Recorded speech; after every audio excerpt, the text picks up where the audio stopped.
So, katatapos lang na mag-file. Katatapos lang mag-file dito sa Presidential Action Center sa Malacanang compound.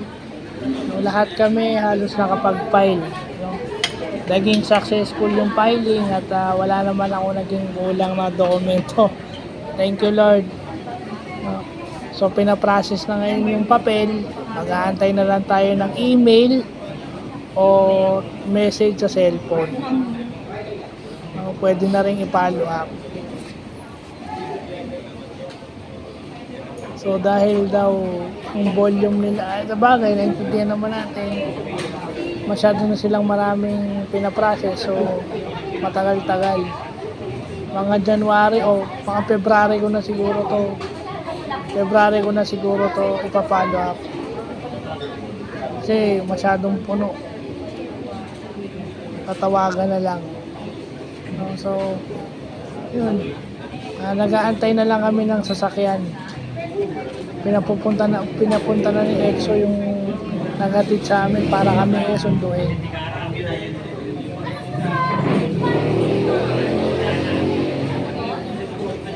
So,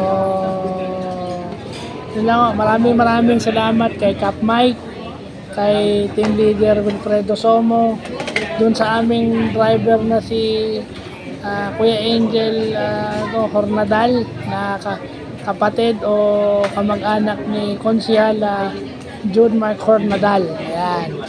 Maraming salamat po kay Cap Mike at saka sa mga konsehal ng Barangay Molino 2, kay Cap Jeyo ng Molino 1, kay Cap Chodor ng Queensboro East, at doon sa kapitan ni Kuya Junal Triles sa Queensboro S, yung sa isa pang Queensboro.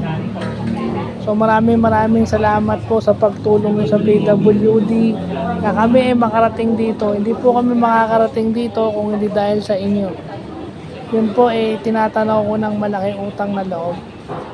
So ayan o, maraming tao rito at hindi talaga nauubusan ng tao rito.